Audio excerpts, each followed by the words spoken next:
15화 마지막에 오대규가 차은경을 찾아왔습니다. 마지막 화는 오대규와 정우진의 관계의 서사를 알려주는 에피소드가 될 것 같은데요. 정황상 오대규는 아내에게 이혼 소송을 당한 것으로 보이는데 그녀는 아마도 별거 중이었다가 재산 분할을 위해 대정을 찾아간 것으로 보입니다. 오늘은 오대규와 정우진의 관계, 그리고 이 소송이 어떻게 된 이야기일지 예상해 보겠습니다.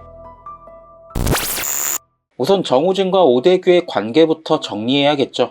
인물 설명을 보면 이들은 고작 21살 차이이며 오대규, 정우진이라는 이름을 보면 성을 따로 쓰고 있습니다.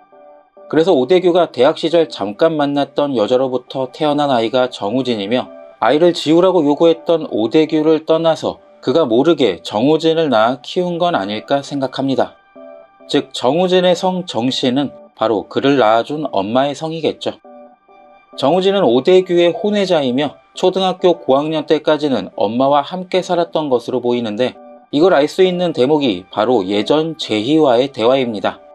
부모의 이혼으로 마음이 복잡했던 제희는 정우진을 만나 고민을 털어놨었고 정우진은 자신도 제희 나이쯤에 복잡한 일이 있었지만 지금은 다 정리됐다고 말했습니다. 이 대화를 들어보면 정우진이 엄마와 살다가 제희 나이쯤 오대규가 찾아와 친자 소송을 한 것으로 예상됩니다. 하지만 오대규는 당시 아내의 반대를 꺾지는 못했고 결국 정우진을 호적에 올리지 못하고 이름을 그대로 쓰게 했던 것으로 보입니다. 그럼 정우진의 엄마는 어떻게 됐을까요? 아마도 오대규가 정우진을 찾아왔을 즈음에 이미 세상을 떠난 게 아닐까 싶습니다. 이건 오대규가 정우진에게 애미 없이 자란 티를 이렇게 내냐며 소리쳤던 것으로 알 수 있죠. 만약 우진의 엄마가 살아있었다고 한다면 이 드라마에서 누구보다 인간적인 그가 엄마를 만나지 않고 살고 있을 리도 없으니까요. 그러니까 정리하자면 정우진의 엄마는 어린 나이에 오대규 몰래 우진을 낳아 키우다 죽었고 정우진이 초등학교 졸업할 즈음 오대규는 아들의 존재를 뒤늦게 알고 찾아간 것으로 보입니다. 아직까지도 후사가 없던 자신의 대를 잇게 하기 위해 친자 소송을 통해서라도 정우진을 데려가려고 했겠죠. 하지만 15화 예고에 나온 오대규의 아내가 가만히 있었을까요? 딱 봐도 기가 세 보이는데 결국 그녀의 반대로 정우진을 호적에 올리지는 못하고 그저 자신이 아버지임을 밝히고 경제적 지원만을 해왔던 것으로 보입니다.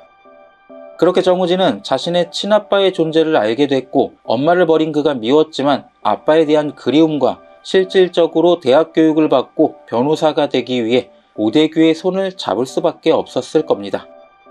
여기까지가 제가 생각하고 있는 오대규와 정우진의 관계 서사인데요. 그럼 이제는 16화에 펼쳐질 오대규 이혼 재산분할 소송에 대해 이야기해 보겠습니다. 먼저 오대규의 아내는 분명 돈 있는 집안의 여식일 겁니다. 오대규는 오직 자신의 회사 대정만 생각하는 성공지향적인 사람이었고 캐릭터가 그렇게 설정되어야 22살 시절 여자친구의 임신이 자신의 발목을 잡을 거라 판단했을 테니까요. 여자친구가 임신했던 시절 법대생이었을 것이고 잘나가는 변호사를 꿈꿨던 오대규는 아이와 여자친구를 버렸을 겁니다. 그리고 그렇게 변호사가 된 후에 자신을 밀어줄 수 있는 좋은 집안의 여자와 결혼했겠죠. 그렇게 몇십 년의 결혼 생활을 이어갔지만 정우진 이외에 또 다른 아이는 없었던 것으로 보입니다. 오대규가 정우진에게 회사를 물려줄 때도 다른 자식 언급은 없었으니까요. 그렇게 오대규는 정우진에게 모든 것을 넘겨준 뒤 편안한 노년을 보내려고 했던 것으로 보이는데 이게 입장을 바꿔놓고 보면 오대규 아내에게는 정말 열불 터지는 일입니다. 예전에 밖에서 나왔던 남자아이를 데려와 호적에 올린다고 한 걸 극구 반대에 겨우 포기시켜놨더니 어느새 그 아이를 자신의 후계자로 키워 회사를 넘겨줬으니까요. 자, 그럼 그녀가 이제 와서 이혼을 하려고 찾아온 진짜 이유는 뭘까요? 저는 당연히 재산 분할 때문일 거라고 생각합니다. 대정 대표를 그만둔 오대규의 재산은 이제는 점점 줄어드는 일만 남았을 테니까요. 예전에 나왔던 기러기 아빠처럼 오대규와 아내의 결혼 관계는 사실상 이어지지 않고 별거 중이었을 겁니다. 하지만 그녀가 굳이 이혼을 하지 않은 이유는 법무법인 대정이 점점 성장해가고 있었기 때문이었겠죠. 그러니까 나중에 이혼하면 그만큼 받을 재산 분할도 커지니까 기다려온 건 아닐까요?